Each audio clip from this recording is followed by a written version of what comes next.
श्री कृष्णा दोस्तों, हमारे चैनल कहानी टाइम में आप सभी का स्वागत है। आज की कहानी का शीर्षक है चार हंस और एक निर्दयी राजा। एक बार की बात है, एक राजा था। वह बहुत निर्दयी था। वह लोगों को बहुत सताता था। लोग उससे बहुत दुखी थे।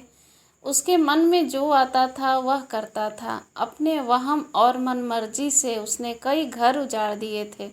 अगर उसे वहम हो जाता कि यह आदमी ठीक नहीं है, वह या तो उसके हाथ पांव कटवा देता या उसे सूली पर चढ़ा देता।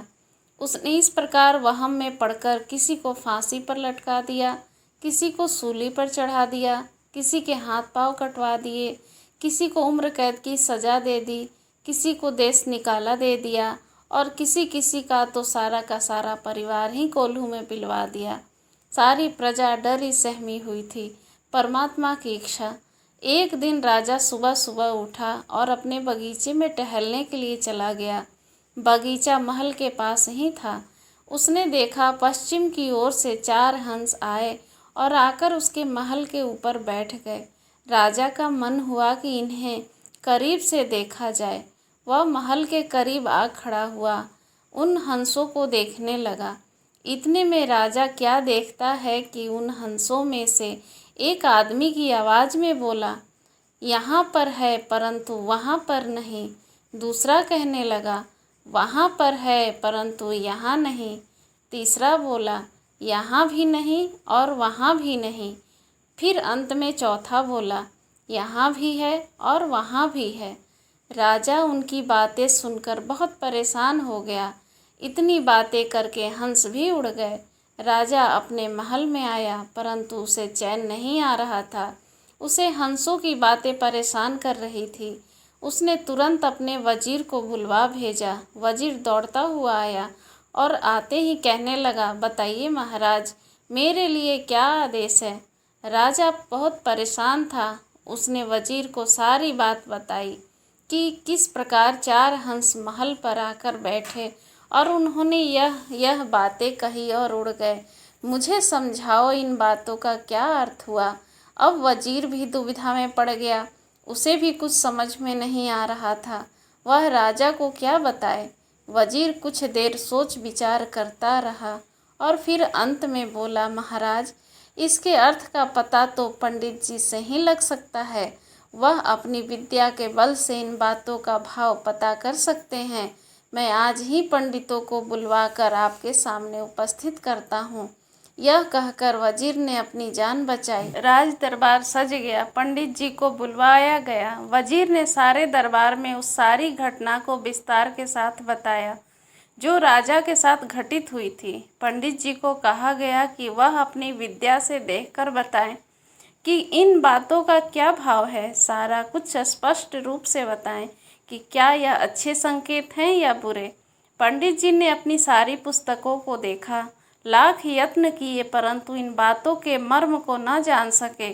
उसने डरते डरते राजा से कहा, महाराज, इस काम में कुछ समय लग सकता है। राजा ने पंडित को कहा कि मैं तुम्हें 1 महीने का समय देता हूँ। 1 महीने के भीतर मुझे इन सवालों का जवाब चाहिए और अगर ऐसा न हुआ तो तुम्हें सब परिवार मृत्यु दंड दे दिया जाएगा। पंडित जी चिंतित होकर घर लौट आए। पंडित की पत्नी ने पूछा तो उसने सारी बात बताई। उनकी पत्नी भी दुखी हो गई। 4-5 दिन पंडित जी घर पर ही बैठे बैठे इन प्रश्नों के उत्तर खोजते रहे और फिर वह इन सवालों के उत्तर खोजने के लिए गांव-गांव और शहर-शहर घूमने लगे। 28 दिन यूं ही व्यतीत हो गए, परंतु पंडित को कोई सुराग न मिला। थके हारे उसे एक रात एक बुढ़िया के घर पर ही रुकना पड़ा। बूढ़ी अकेली थी, उसके कोई संतान नहीं थी। रात को उस बूढ़ी ने पंडित को उदास परेशान बेचैन सा देखा तो पूछा, पंडित जी, आप इतने दुखी क्यों हो? किस बात की चिंता है? पंडित जी ने उस बुढ़िया को सारी बात बताई। पंडित की बात सुनकर बूढ़ी ने जोर का ठहाका लगाया और कहने लगी, अरे पंडित जी, आप इतनी सी बात पर इतने दुखी हो? कल ही चलो मेरे साथ अपने राजा के पास, मैं दूंगी उनके इन प्रश्नों के उत्तर। पंडित ने हैरान होकर पूछा, सच? हाँ हाँ, बिल्कुल सच। मैं आपसे झूठ क्यों बोलूँगी? दूसरे दिन वह बूढ़ी और पंडित चल पड़े। रास्ते में उन्हें एक वेश्या मिली। बुढ़िया ने उसे भी अपने साथ ले लिया।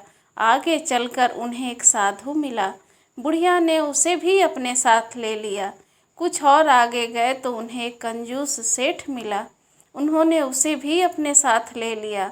चलते चलते उन्हें एक और सेठ मिला जो बहुत ही दयालु और दानी था। वह भी उनके साथ चल पड़ा। दूसरे दिन राजा का दरबार लग गया। भीड़ इतनी ज़्यादा थी कि लगता था जैसे सारी प्रजा दरबार में आ गई हो। सभी सोच रहे थे कि या तो पंडित बच जाएगा या फिर राजा सारे परिवार सहित पंडित को सूली पर चढ़ा देगा। राजा दरबार में आ पहुंचा। सभी ने उसका स्वागत किया। राजा अपने सिंहासन पर बैठ गया तो वजीर को हुक्म दिया कि पंडित को पेश किया जाए। पंडित जी उनके साथ वह बुढ़िया, वैश्या, साधु, कंजूस सेठ और दयालु सेठ राजा के समक्ष प्रस्तुत हुए। राजा ने पंडित से पूछा, मेरे चारों सवालों के उत्तर ले आए हो? पंडित ने हाँ में सिर हिलाया और कहा, आपके सवालों का जवाब यह बूढ़ी माँ देंगी। राजा ने पूछा, बताओ इसका क्या अर्थ है? यहाँ है परंतु वहाँ नहीं। बूढ़ी ने साथ आई वैश्या की ओर संकेत किया और कहा, इसका उत्तर यह वैश्या है। यह बुरे गंदे काम करके धन इकट्ठा कर रही है। इसे अगले जन्म में बुरे कर्मों का फल मिलेगा, इसलिए यह यहाँ पर तो है परंतु वहाँ नहीं।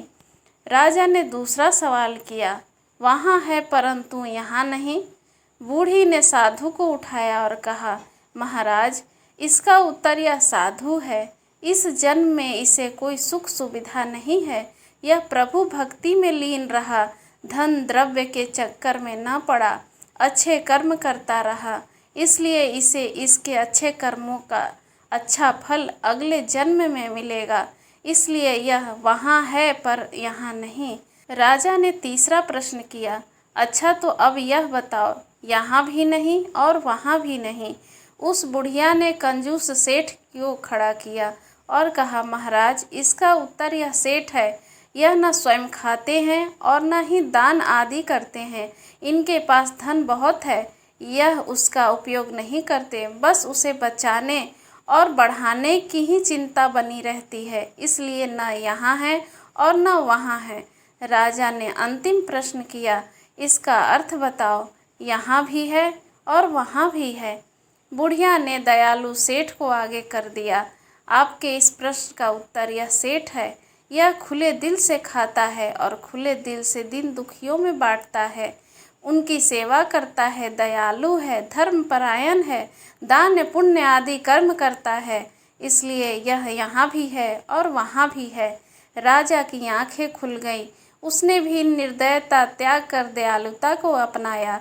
वह बहुत दयालु, दान पुण्य कर्म करने वाला, धर्म कर्म करने वाला बन गया। दिन दुखियों की सेवा करने लगा। उसकी सारी प्रजा सुखी और प्रसन्न हो गई। धन्यवाद दोस्तों, वीडियो के एंड तक बने रहने के लिए। कहानी कैसी लगी कमेंट करके ज़रूर बताइएगा। पसंद आई हो तो लाइक और सब्सक्राइब ज़रूर कीजिएगा। धन्यवाद।